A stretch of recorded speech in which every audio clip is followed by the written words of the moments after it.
Hey guys, and welcome back to the Warwick F1 show. This is episode 15 of the 2025 season, and in this one we are looking at reviewing the event of the Miami Grand Prix. It was a sprint race, and there's quite a bit to talk about. So without further ado, we're going to start proceeding with the show. I'm obviously joined by other people. I'm not doing this by myself. I've got, once again, returning guests Daniel and Lucy. Thank you for coming on. Let's start by just getting your assessment of what the weekend was like. Did we think this was an entertaining race for a Miami Grand Prix? We were slandering it a bit before it obviously happened. Do you think it overperformed considering what we expected? Yeah, I would like to quote Thanos at this weekend. I'd like to say, perhaps I treated you too harshly, the Miami International Autodrome. I think there was some great racing up and down the field. The front, the mid, the back markers as well. We didn't quite get the rain we were promised, but that's fine because the fake marina did start filling up on Saturday. So we got pretty close to not having that sprint session. Obviously, the F1 Academy race was cancelled because of it, which was a shame. But overall, a decent race, which could have been better if we'd finally had that McLaren between the battle between the McLarens that we've been promised.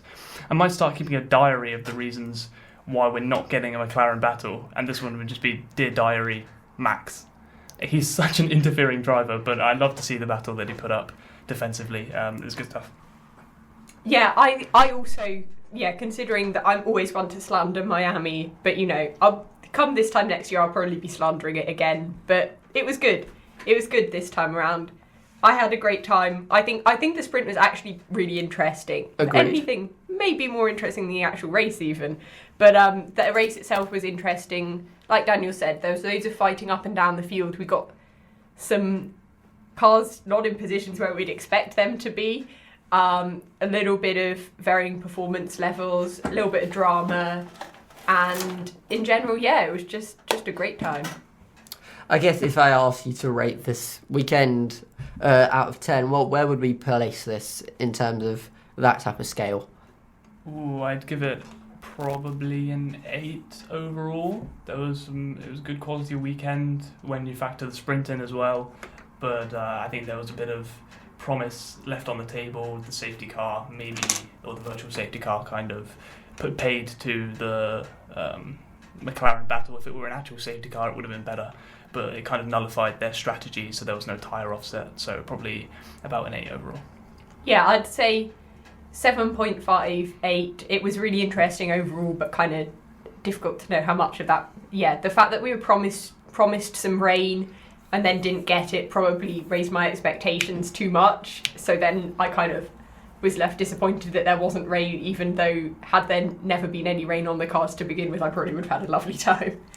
Although I did forget about the drivers' parade, so with that in mind, it's probably a 10. I think it's going up to a 10. Instant 10. We have to talk about it. I think that's the most enjoyable recon lap and that type of thing. I never look at anything in F1 and think I'd like to drive that. Like, I look at F1 cars and think that's terrifying. But I looked at those Lego F1 cars and I was like, sign me up. Please let me drive one of those. It got me thinking, because it was so slow, it was kind of like a tour vehicle. Yes. It got me thinking, what if there's like an F1 theme park or something, and then all the guests can come and drive around in that to get to their destinations? I don't know, it was a weird thought. Wait, I don't know. Is there a Warwick Lego Society? Maybe we should collab with them and build like some functional F1 cars and then go drive them. Well, in fairness, I think the budget for that must be insane. And also, it would take a crap ton out in terms of time. 4 million bricks, though.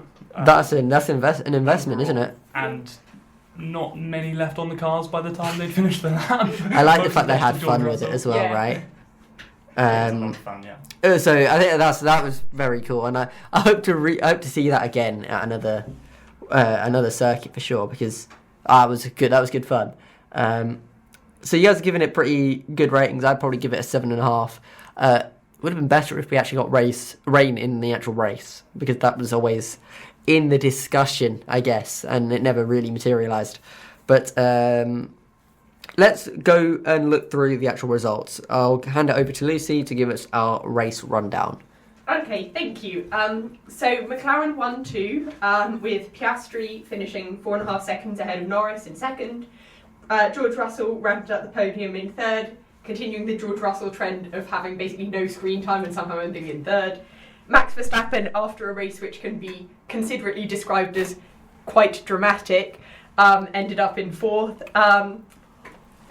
Be still my beating heart, Alex Albon in the Williams in fifth. Kimi Antonelli, a fantastic weekend for him, which I'm sure we'll talk about more, finishing in sixth in the main race.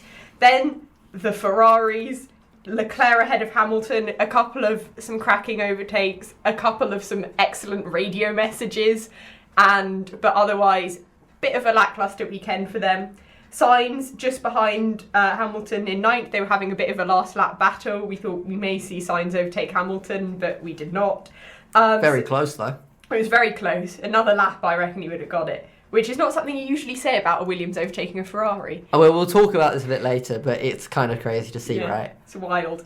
And then rounding out the points in the second Red Bull is Tsunoda in 10th, so another point for the Red Bull senior team. Speaking of Red Bull, Racing Bulls, the Red Bull junior team, Isaac Hadjar in 11th, followed by Ocon in 12th, Gasly in 13th, Hulkenberg in the Sauber in 14th, and then the last two classified finishers were the two Aston Martins, Alonso in 15th and Stroll in 16th. We had 4 DNFs, Lawson, Bortoletto, Behrman and Doohan.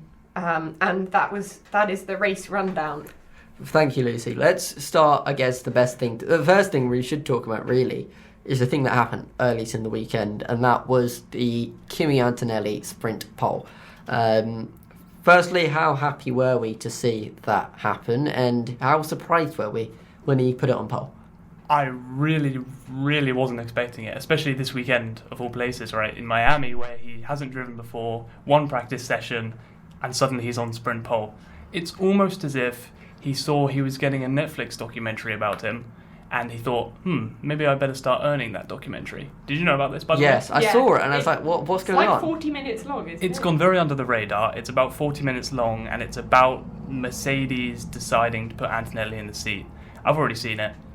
It was not what I expected. There was some insight into the decision, but it was mostly about Antonelli's prep for the season, which is more of a YouTube thing than a Netflix, and it was kind of dramatic as well in Netflix's signature style. But anyway, Antonelli, he said he worked during the week off in between races, and he was kind of getting to grips with the car, getting a better feeling, and on that lap it kind of paid off because he was about to lock up at one of the corners, and then he could kind of feel that the brakes were going that way, so he kind of backed out of that corner. His driving style, it's so aggressive, and we saw it again on that lap. He uses the whole width of the corners to open them up and really give him the best possible chance to attack. But yeah, and to qualify ahead of George Russell as well, who is very much on form, as we know. I was very impressed. Yeah, I agree. I was super impressed, and now he's got a sprint pole. It's his home race next time at Imola. I know he's technically got 2, but I think he thinks of that one as more of his home race because he's from near there. So maybe he can upgrade it to a non-sprint pole. But I was so excited. I mean, I was also slightly devastated that someone younger than me is doing so well. But, you know, It's so humbling. It's right? so humbling. He's like 4 months younger than me. I hate this so much. But no, it was fantastic. And yeah, given George Russell is no slouch, and he's been known for his qualifying in the past. Although now he's probably more known for like his races and just ending up in podiums somehow when he should not be there. But no, like honestly, massive props to the guy. I did not see it coming, but I can't say I'm disappointed. Honestly, I thought Mercedes had turned up. Like, they brought something and it was performing. And I heard as well that Mercedes, the engines, I can't remember what they're called, but they had delivered new engines, new power units to all of their customer teams. Yep. For durability or reliability or cost effectiveness, whatever it was. And there could be small marginal gains in that. There aren't really supposed to be, but there could be. It comes as right? as a product of all of the other factors that you've just mentioned, right? In terms of the power upgrades, it's very easy to disguise engine upgrades as real reliability, but actually they are power upgrades. So. Yeah, exactly. I'd kind of thought that Mercedes had done something there, but overall, I think it was just probably a coincidence. There was a lot of people, though, questioning how legal the Mercedes ride height was, given that it was basically just one with the floor. Was it Alex Albon who said, I can't believe that that's legal? I don't think clearly it was legal, but there were a lot of sparks, so like clearly they were really optimising the downforce there. I think I was very excited when I saw Antonelli on pole, because I think this is that first attempt at being on pole, I guess, in a race environment is something that you can see and test a driver on in terms of their racecraft, because it's all good fighting within the field, going against cars that are slightly slower, but to lead a race is a completely different story. So I was excited to see whether he could deal with it. Obviously, we know what happened, and we'll talk about that in a moment. But it's incredibly impressive, and looking at the momentum that he had over the course of the first few races, it makes sense why he was there. He's impressed us all. I don't think he's had a bad weekend, in truth, and I think this goes to show that he is one of those talents who can really fight the sharp end of the grid. Let's talk about the first lap of the sprint, because he obviously didn't end up taking the win, and that was largely based on the fact that he lost the lead into turn 1 and lost a few places. He kind of got overtaken and forced out by Oscar Piastri, who started second on the grid. Was that a fair manoeuvre from your perspective, and should Antonelli have been a little bit more wise to it? I think it depends on how you define the word fair. If you're saying fair as in within the rules, yep, it was fair, according to the driving standards guidelines, which there has now been a bit more publicity on. But basically, the big change for 2025 is that the part of the rules that say the overtaking car must overtake without deliberately forcing the other car off the track at the exit, that line's gone for 2025. Yep. So basically, these drivers have free reign, and Oscar Piastri knows it. He did it in Jeddah and turn 1 to Verstappen, and he did it in the sprint at turn 1 to Antonelli as well. So it's just, to me, it looks messy. It looks messy when another driver is forced off the road because they didn't get their front axle to the apex in time or whatever. So, I think these driving standards guidelines have had a big downgrade, probably the biggest downgrade since Aston Martin's 2023 car updates, because it's not gelling. It's not what I want to see from wheel-to-wheel racing. Yep. I think Antonelli worked to be in that position on the outside, and he was entitled to the room. But Oscar, being the fierce competitor and knowing the rule book like he does, wasn't willing, and he didn't have to give it to him. Yeah, I think that. Oscar got a much better start, I think, in terms of like reaction time. So it was always kind of going to be that if Oscar wasn't ahead by the first corner, that they were going to be alongside each other. And I think that kind of for Antonelli to kind of, admittedly it's like 3 seconds in our eyes, but sort of to recover from having a slower start to end up still alongside Piastri, I feel like I agree there should be something in the rules that's like you are entitled to your space if you make it to where the space is. It shouldn't. If you're completely alongside, especially like the first corner in Miami. We saw it a little last year, except that people got penalties for it last year because the guidelines were in there. But if you try and go around the outside of Miami turn 1 and you go over like the edge there's like a giant curb there. Like you it's not the sort of place where you can go out or like even go alongside track limits. Like have one, if you've not got both wheels inside the track, you're kind of screwed. It feels permanently if you take the outside line through there and you're not ahead, there's kind of no point in you trying, because they can force you off. Yeah. They've got the reason to, right? They can force you off, and forcing you off will inevitably slow you down. It's not even like you can kind of maintain some sort of line and come back from that. So that's not necessarily Piastri breaking some rule. It's more the rules being stupid. Yeah, I think so. And we saw it from Norris and Verstappen in the race as well. And Norris went over that curb because Verstappen put him there. Sure, I think Verstappen just about gave him enough room, but that curb cost Norris a lot of time in that battle. Yeah. We'll talk about the Norris versus Verstappen thing in a moment. Norris obviously ended up winning the sprint. Do you think that he lucked out by the safety car coming out in the way it did? Or do you think that he ultimately deserved or would have got it regardless of strategy? we saw that Norris was very close to Piastri just before the crossover, wasn't he? We saw... He was within the second. He was well within a second, and coming into that kind of Mickey Mouse chicane before the long straight at the end of the lap, we saw Piastri kind of bail on the corner, and at the time I thought that was because he knew that Norris was going to get DRS, so he was just like, nah, I cannot be overtaken by this guy, we're in a championship fight. I think it was because there was debris on the line from Carlos Sainz's incident earlier on, so he kind of saw that and couldn't risk a puncture. So Norris clearly had pace, but because McLaren gave Piastri the preferential strategy in boxing him earlier, he would have got a huge undercut on Norris, so I don't think Norris would have caught him up. But as it was, he was lucky, yeah. Yeah, I think there's kind of... The way I kind of see is that being lucky doesn't automatically mean that you're undeserving. Yes. And I think the same thing also then applies in the actual race, because you can say in the actual race that Piastri was a bit lucky with the Norris and Verstappen thing, which I know we'll talk about later. But in getting to that position, I think that, like Daniel said, Norris did have the pace. Like, once he was out in front, he did go on to win. He had race-winning pace. Admittedly, it was under a safety car. It was under a safety car, but I kind of got the feeling that if the safety car had pulled in, he kind of would have remained in front, or at least it would have been close. And so I think that he was lucky with the safety car coming out when it did, but that doesn't mean that kind of the win that he got was ultimately kind of handed to him on a plate. Yeah.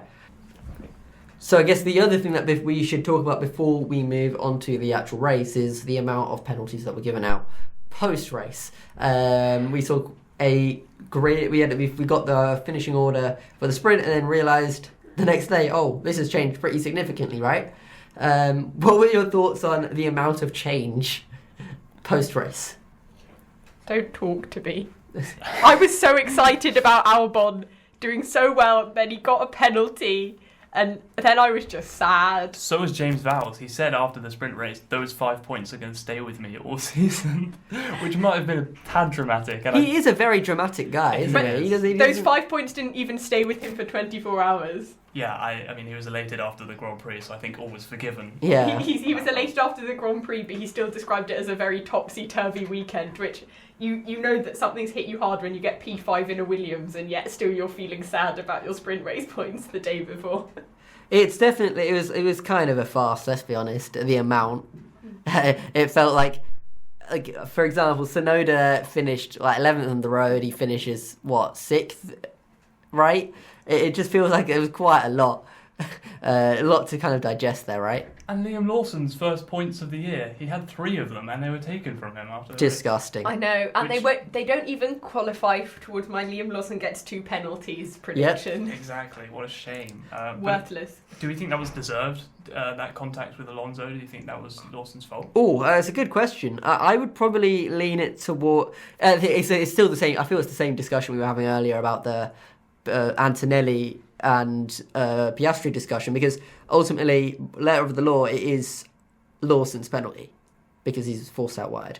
Yeah, because he was forced out wide, stayed there, and didn't yield to Alonso, who barely gave him any room. Yeah. Alonso did force him wide, and then because it's then a right-hander, Lawson had the inside, kept his wheels in, which is what happened to him the next day with Doohan at the start, and kind of tipped Alonso round. So yeah, I do wonder whether, I know technically they're not supposed to, but whether maybe the stewards were harsher because Alonso DNF'd. Like whether like I said, they're not supposed to just base it on what happens to the other car. It's not based on consequences, it's based on the action, right? But you kind of do wonder whether if it's ever ambiguous like that for maybe Lawson being pushed out wide and then just kind of maintaining his corner line, whether they sort of go for, that happens. Yeah, if it was just a tyre-to-tyre contact between Lawson and Alonso, I'm not sure that would have been a penalty, because Alonso would have carried on. They could have both got points, happy days, but no. And both would have got their first points of the season. Yeah, I know. As well. I guess the one silver lining from all of this was the fact that Lance Stroll got a significant share of points. Lance Stroll, I just everyone's weekly reminder that Lance Stroll A holds all of Aston Martin's points right now, and B has a whole 14 points. He is the number one driver at Aston Martin. Yeah. He's there solely because of his own talents and merit. Of course. Lance Stroll has more points than Yuki Tsunoda, Pierre Gasly, Carlos Sainz, Nico Hülkenberg, Oliver Behrman, Isaac Hadjar, and all the people who haven't scored points yet. I mean, he's clearly the best driver out of those lot. The most accomplished. Lance Stroll has more points than someone in a Red Bull. Good on him, man.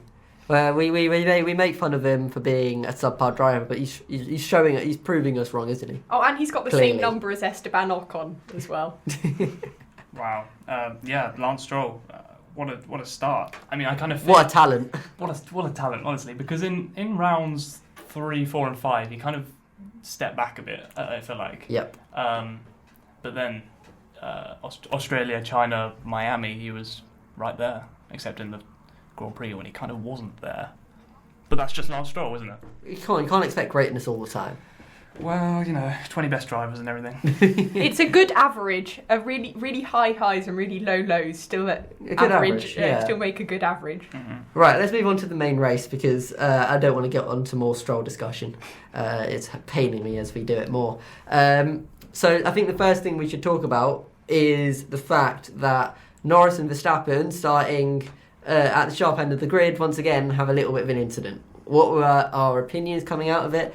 Did we think that it was a penalty deserved? Because ultimately it was waved away by the stewards. Do you think this was the correct decision or not? I mean, kind of the precedent is, I think it was technically turn 3 or something like that. But the precedent feels sort of that if it's lap 1, turn 1, or like lap 1, corner complex 1, the stewards don't really do anything about it. So in terms of that, like I do feel that kind of if a driver kind of breaks the rules, which I do feel like it was, even if kind of there's mitigating circumstances for the very beginning of a race, that they should get a penalty from that. But I also get that the precedent has now become kind of that's not what happens if it's the first few corners.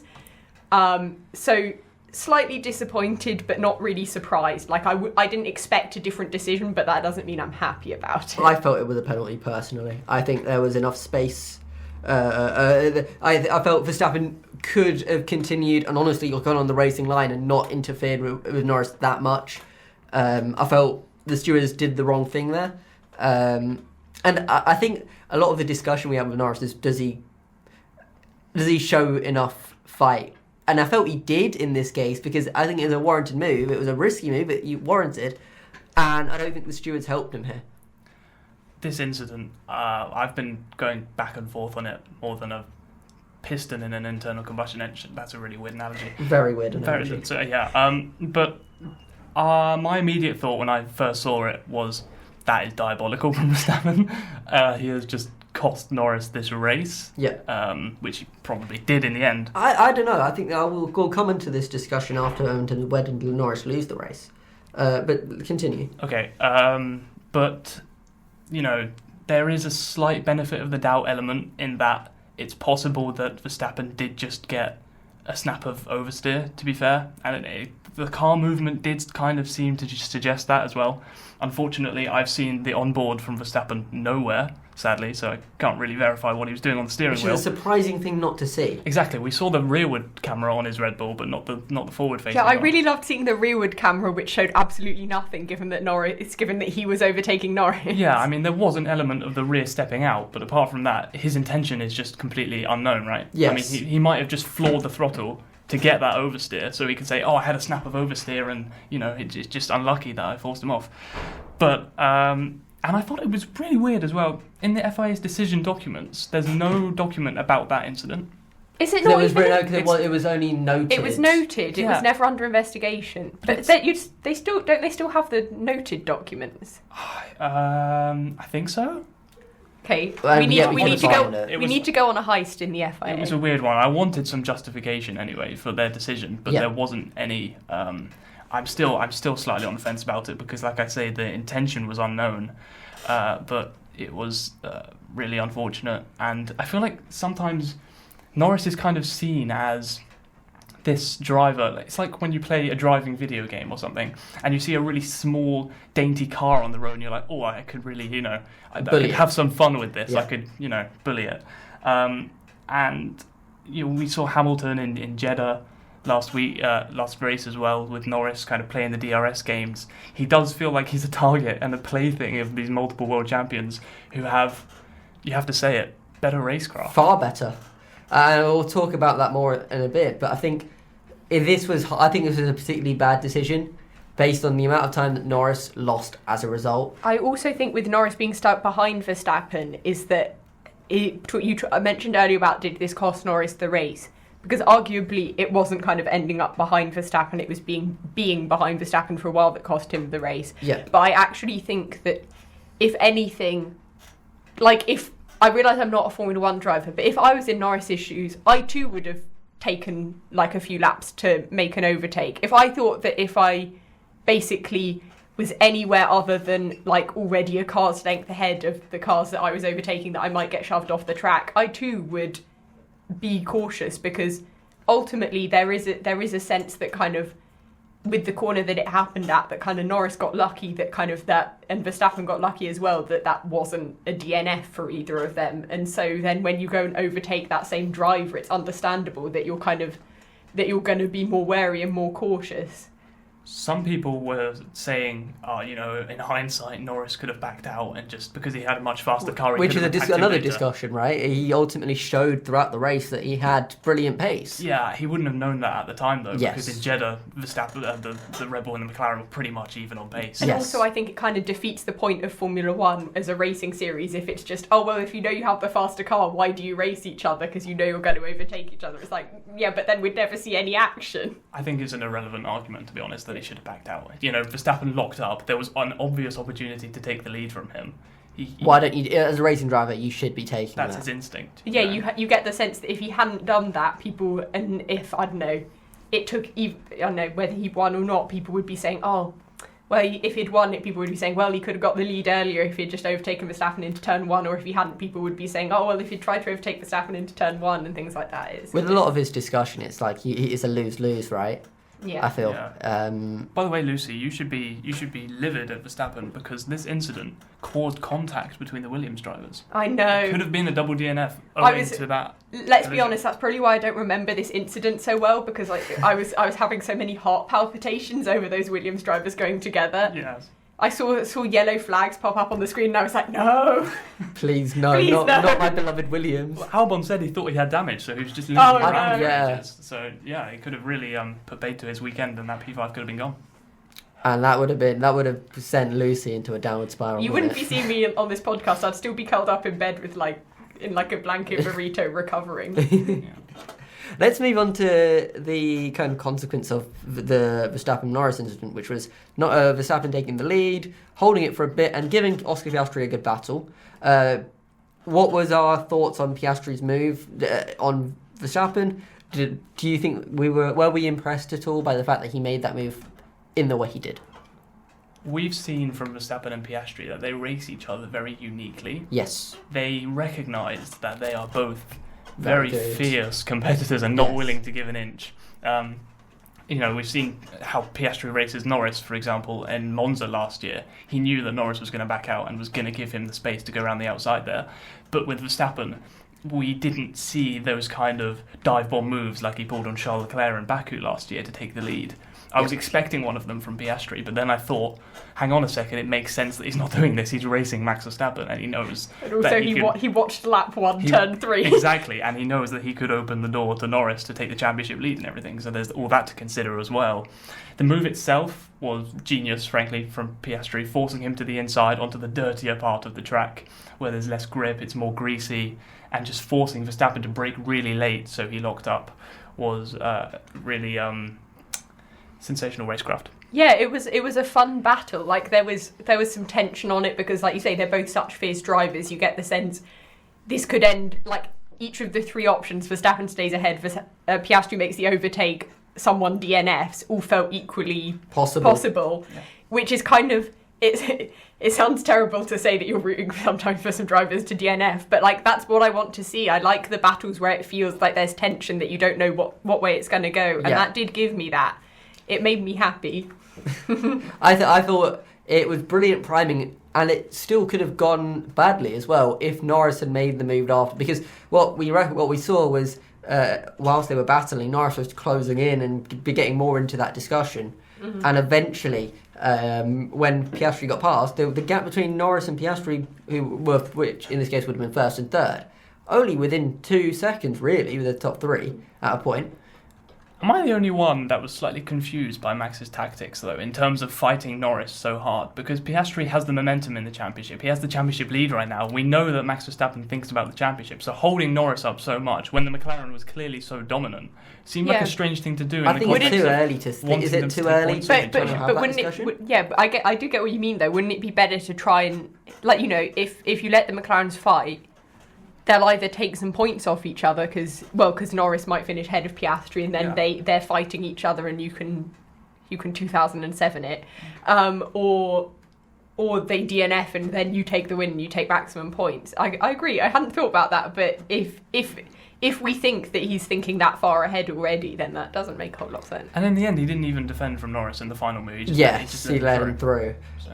I do think we have to have a bit of a discussion on Norris's racecraft in that battle against Verstappen. Obviously, Verstappen, I think there's a almost in some way you were mentioning earlier about how world champions race him a little bit harder. There's a lack of respect towards him, which is fair, completely valid to have, which is why he fights him so dearly, because he knows Norris will eventually back down, or he has this belief that Norris will back down eventually.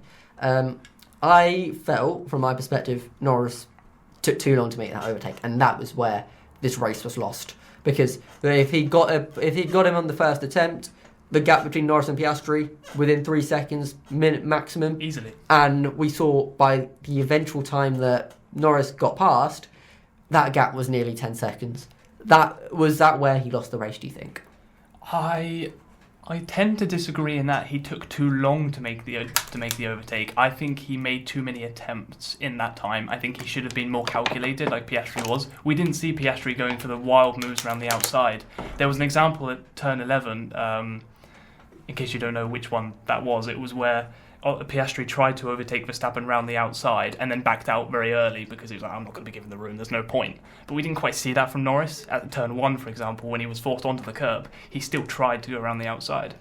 So there's a difference in the kind of awareness and almost the racing IQ to put the car where he needs it. Piastri was setting up the move for laps with that move in mind. Yeah. Norris just kept trying again, individual corners. He wasn't thinking about the lap as a whole, and that's where it failed him. I guess as well, it was probably, I suspect we're saying that kind of at the time that Piastri overtook Verstappen, there was only a couple seconds between him and Norris. Yep. And then that gap was just increasing all the time. We knew that watching it, and we know it now. Norris also knew that. So kind of it's not desperation because he was still thinking about the move and how best to make the move, but he was probably very aware that kind of every opportunity. The sooner he made the move, the better his chances would be, while also thinking that you kind of have to have a proper move that you kind of, because otherwise Verstappen will never allow it to happen.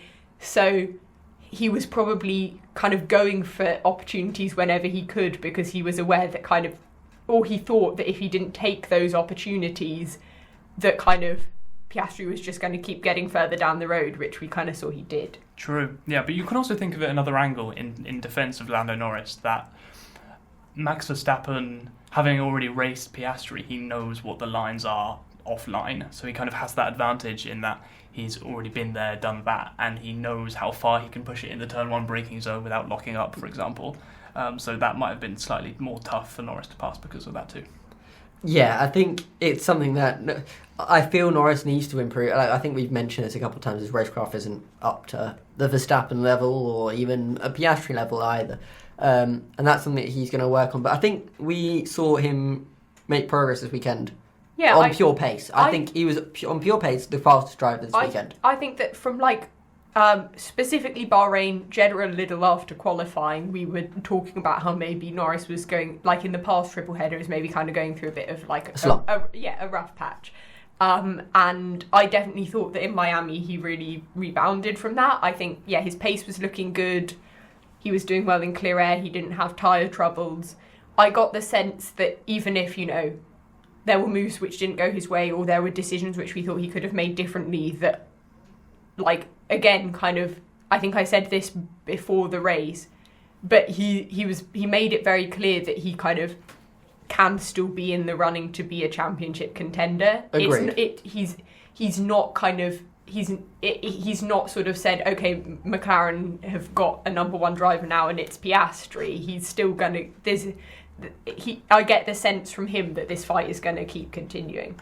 Yeah, I think it was a race of pace versus racecraft between Piastri and Norris, and the benchmark was Max Verstappen.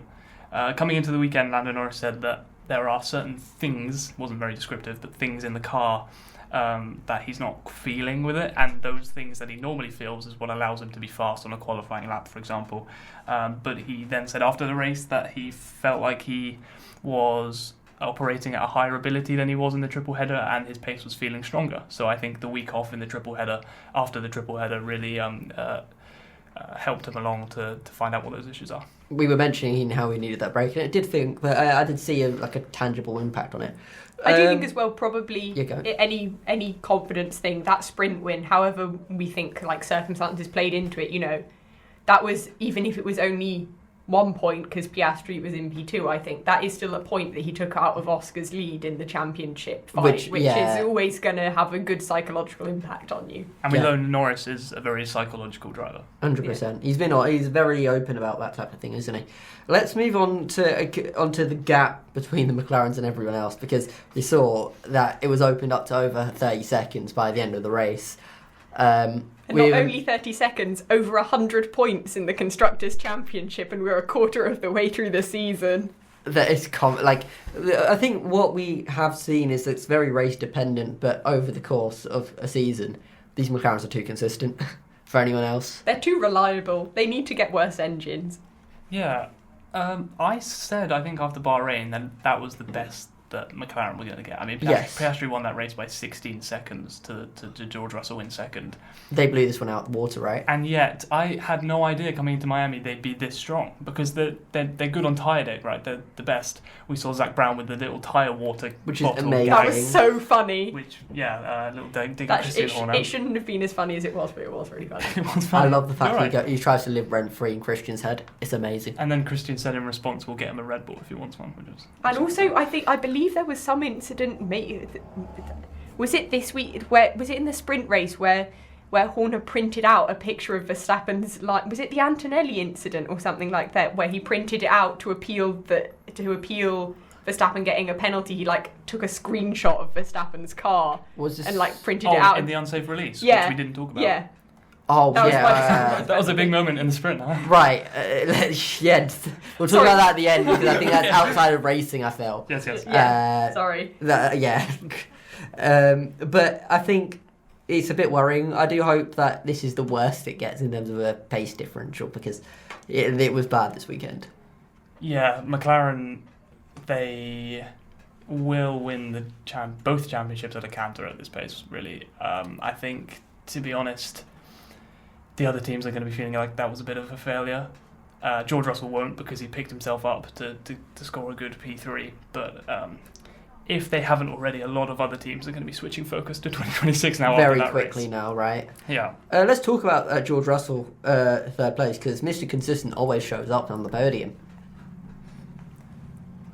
Bit lucky with the virtual safety car, but apart from that, he was consistency. Yeah, he was faster than Antonelli when it really mattered. Yep.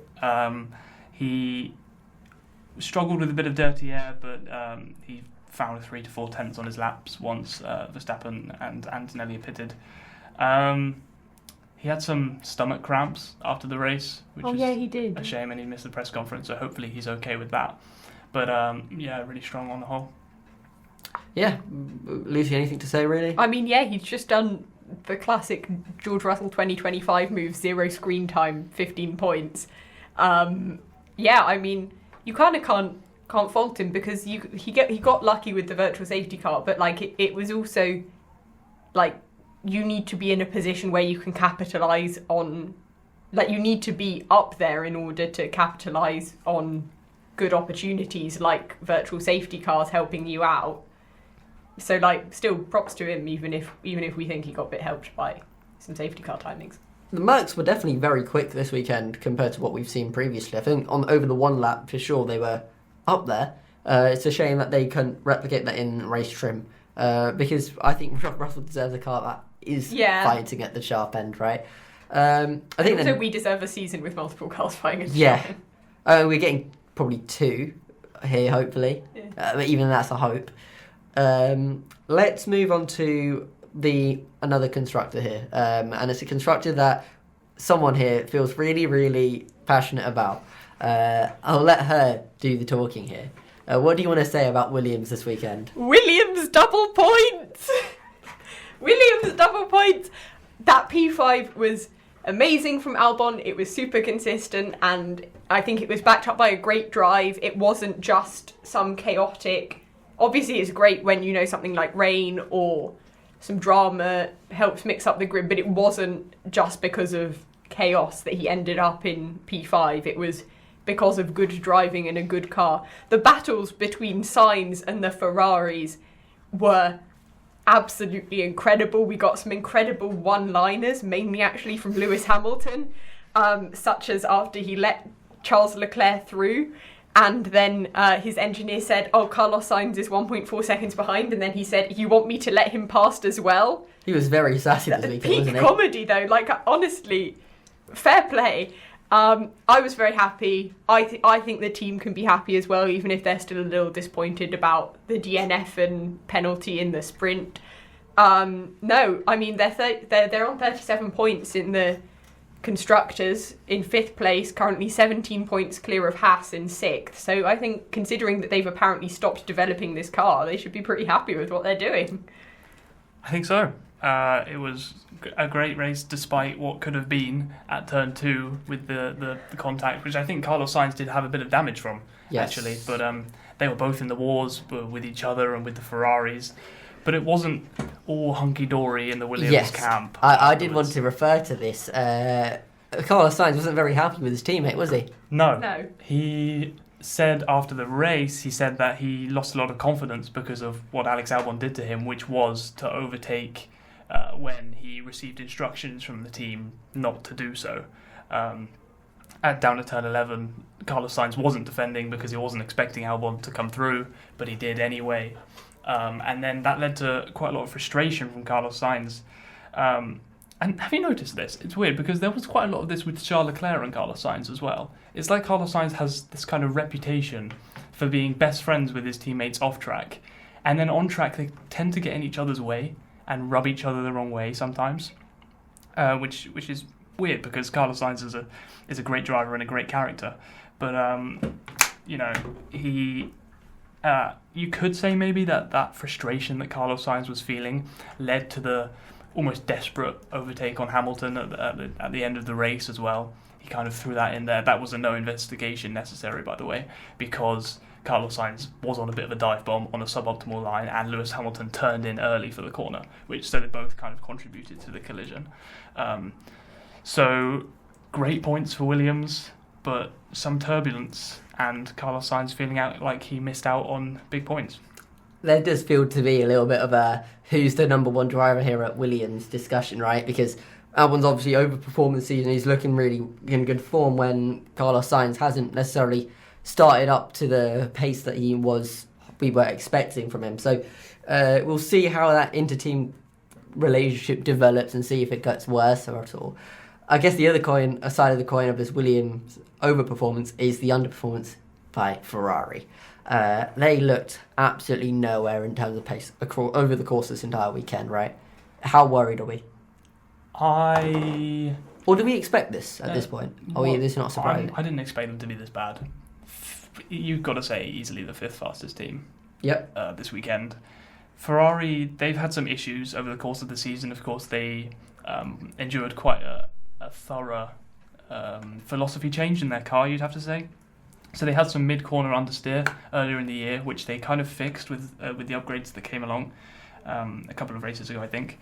But they still have quite low grip in low to medium speed corners, and there are a lot of them in Miami. So maybe we should have expected it, but I didn't think they'd be battling Carlos Sainz as hard as they were.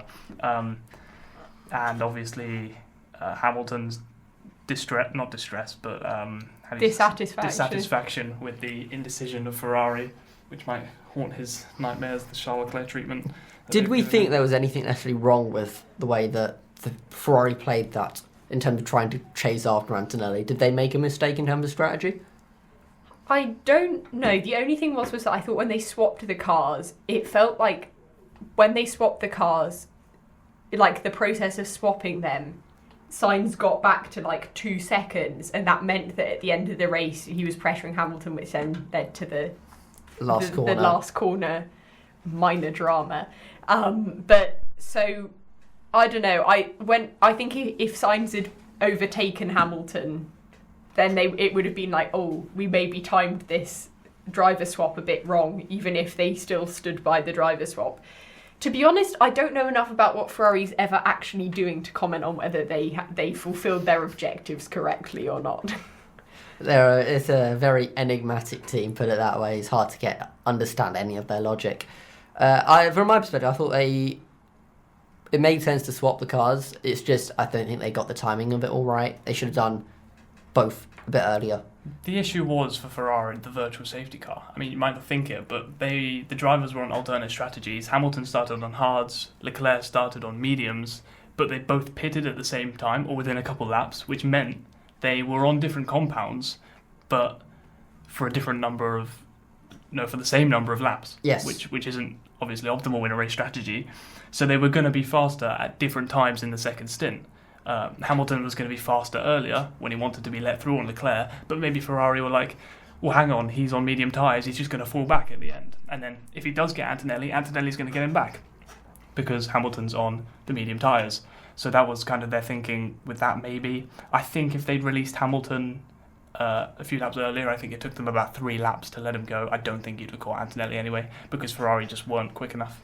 Yeah, lots of problems for them to kind of face. In terms of what we do next, do we want to talk about the issues with the pit stops for Red Bull? We'll talk about that and then we'll go into predictions, then we'll close off the show. This was in the sprint race between Antonelli and the Red Bull and Max Verstappen.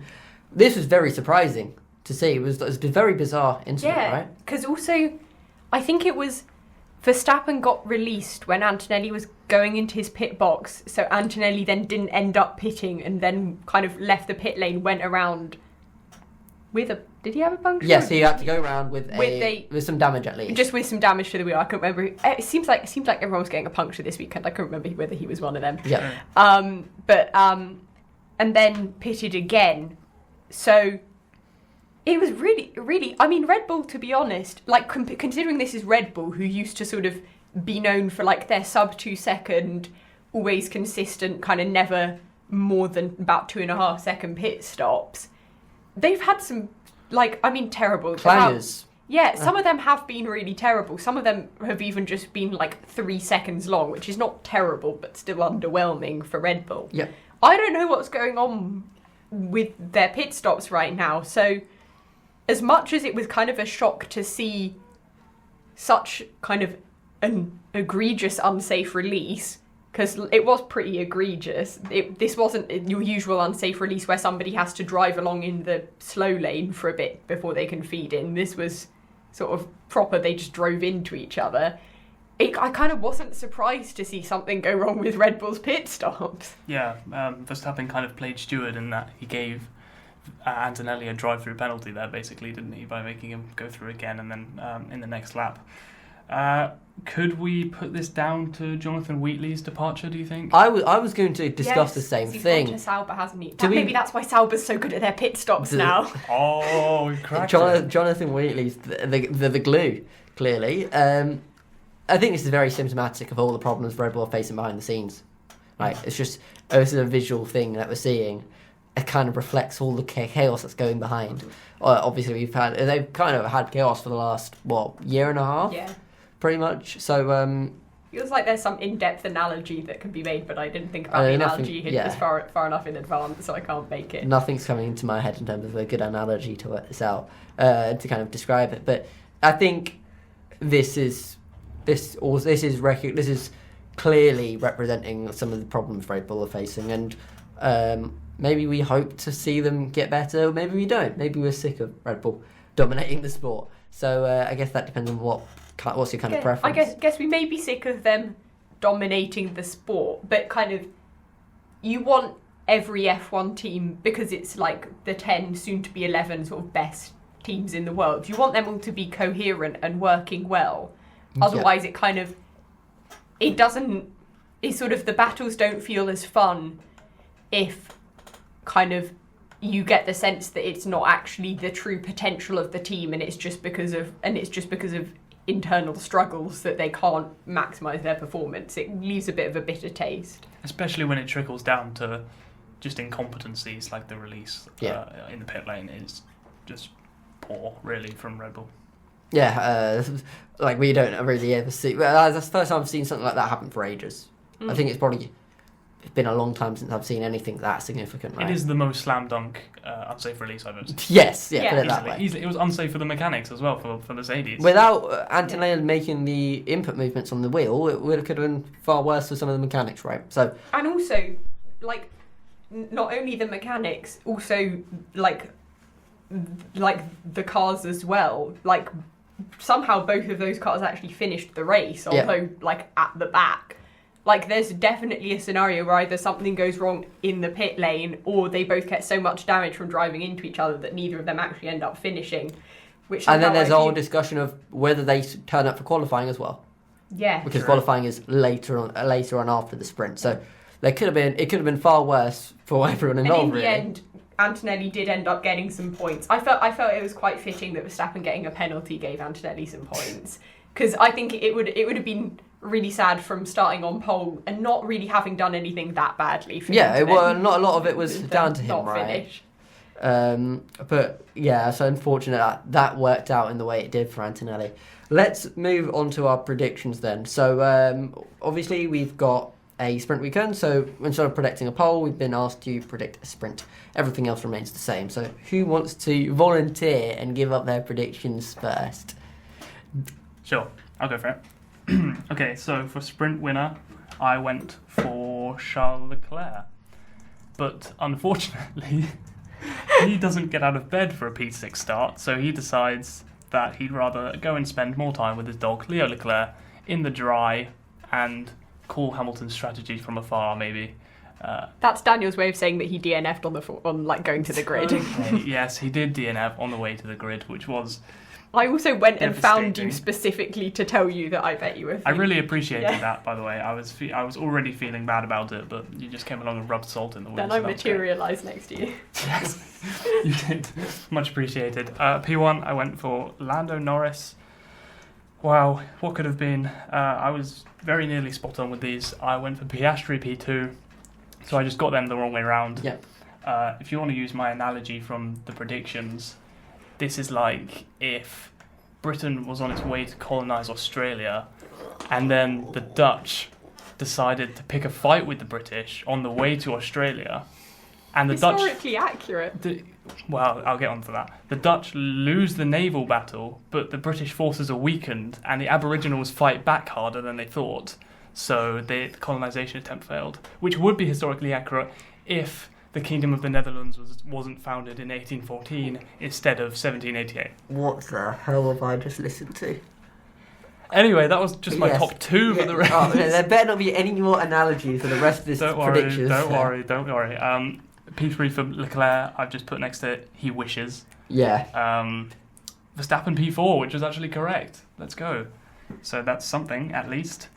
And George Russell got P5, in my predictions. And it looked like that was going to happen across the weekend. But then George decided to get good in the race. Get lockout. You decided to get lucky, basically. And that too, yeah. You decided to get lucky.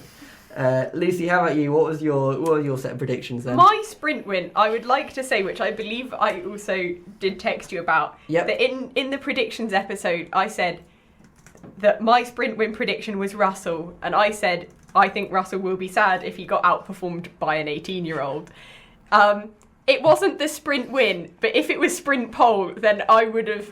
after sprint pole, I was like, oh no, I picked the wrong Mercedes driver. But at least I somehow predicted that Mercedes were going to be good. Yeah, the vision is crazy. The vision is somehow there. Then for the actual result, I too said Norris P1, which, I don't have a fun analogy because, You're not Daniel. I just don't. I can't compete, so I... Don't even try. He's already I beaten. mean, He's already beaten you. Daniel thought Leclerc P3 was wishful thinking. I said Leclerc P2. You guys are on that Ferrari copia. It's, to be honest, because I felt a bit bad. I think this is It's a pity number 2. It's a pity number 2. He was originally in P4, and then I swapped some drivers around because I was like, I feel too bad. I said Piastri P3. This was because I didn't want to predict a McLaren 1-2. I should have just predicted a McLaren 1-2. I don't know why I tried to do something special. I did say Verstappen P4, so I did get that right. That was not through any skill. That was through me deciding Leclerc needed to be swapped with someone, and Verstappen happened to be that someone. And then I too said Russell P5 because I realised that I'd said he'd win the sprint, and then I didn't think he'd drop that far in performance. Unfortunately, it was the other way round, but you know. Cool. Let's move on to my sprint win. No one decided and said, okay, McLaren are going to win the sprint. Because I said Verstappen. Obviously, that didn't happen because Norris won. For whatever reason, I thought Verstappen and Red Bull would be in this, but clearly not. I put P1 for Lando Norris, so all three of us get 1 point across the board for that. I put Verstappen P2. He was not really in the fight, let's be honest. He finished P4 comfortably behind it. It was fun whilst it lasted, though, the battles. I put Oscar Piastri for P3. Nothing really to say. I was hoping that Norris would kind of jump back to what he was performing too early, and I guess he did, but Piastri was still there at his normal level. I put Charles Leclerc in P4. That obviously did not happen. Ferrari were horrible. And then I put P5 Yuki Tsunoda. I felt that Red Bull were here to play, and I don't think they really were with both cars. So, can I just say a fact about Yuki Tsunoda, by the way? It's quite incredible. He scored 4 points this weekend, which is the most points from any second Red Bull driver in a single weekend since Perez in Kota last year in Austin. Which seems like a long time that ago. That is a very long time Considering Verstappen's won how many races in that time? 3? Yeah. Wow. Says how cursed. He's scored, Tsunoda has scored 2 times as many points in the sprints this year as he has in the Grand Prix.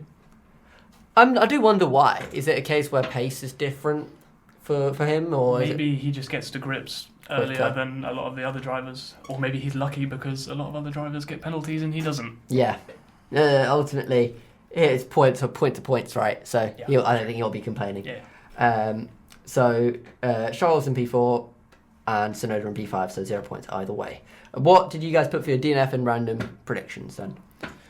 Well, for DNF I put Albon, but I'm actually happy that didn't happen. But I felt like the universe was kind of teasing me a little bit because he almost got taken out by Sainz in turn 2, lap 1. So it's possible, it was on the cards. It was very on the cards because he then had a water pressure issue, but that then resolved itself when he got into clean air over the course of the race. So that did not happen. Random prediction was just Stroll crashes into someone.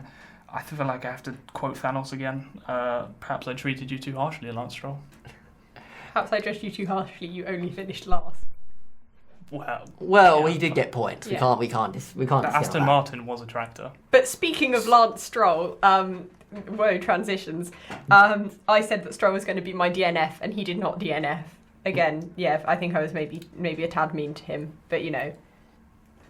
Yeah, it's easy to be mean. It's very easy to be mean. And my random was Lawson gets at least 2 penalties in the race. He only got 1 and it was in the sprint anyway. He unfortunately had the discourtesy to DNF before he could get any penalties in the main race, which was very mean. He should have just continued and racked up some penalties He should have done what Perez did, which is just go in DNF and then get a penalty and go out and go around to serve a penalty. I do think that is so funny that they can. That's still funny. It's been like 2 years and it's still funny. It's still a rule you can do. It's funny that the car was in good enough condition to go out again to serve the penalty, to be honest. Yeah. Even though he DNF'd. I honestly think he only DNF'd because they were like, you keep getting penalties. We want a driver in here. We can't afford you to lose your super license and get a race ban. Yeah. He's probably...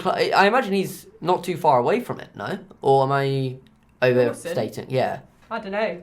But I have no idea how many penalty points are. Lawson, penalty points. Give me a second. He has got... Right, we'll cut this part as well. I think... Well, according to this, which is a day ago, he's second to Verstappen in this. But it doesn't tell me how many points. 6. Wait, no. So it's halfway. Unless it's... No. sorry, that was saying, yeah, 6. 6 in the last 8, so that would be... Yeah, he's got 6 penalty points. And it's 12 for a race ban, so... Yeah. Cool, so Lawson's got 6 penalty points. He's got the same number of penalty points as he does championship points. Which says a lot about how well he's been performing, I guess. So he's halfway to a race ban, so he's still got some time. But that might happen this season, who knows? And moving on to my predictions before we round out the show, let's say it was Bortoletto getting a DNF, and that did happen. So those are 3 points there. And then I also said that we would have a collision between 2 cars in the same team. That unfortunately did not. Ooh. Well, I think we clarified it would have to be visible damage sort of damage. And I don't think that the 2 Williams caused each other any damage, right? Not, but any not significant visible, not which of is the significance to warrant it, unfortunately. Yeah, so no points there. So it was 4 points from my end. I think it was 4 points from Lucy and 5 from Daniel. If I've got that right. I think so. So Daniel gets a slender lead into that one. But that rounds out the show for our Miami review. Thank you guys very much for listening. Thank you to Lucy and Daniel for recording this with me. We'll see you at some point. We will do a preview for the Imola Grand Prix, or whatever the long name they have this year is, because they always seem to have... I'm not saying the long name. I'm gonna say No, we are not. We do not have time for me to go through the entire name. The Gran Premio del Made in Italy dell'Emilia Romagna 2025. Yeah, we'll write that in the title for our YouTube video. Clearly, we'll see if it fits. But until then, I thank you guys again for watching, and I hope you guys tune in for the next one. Goodbye.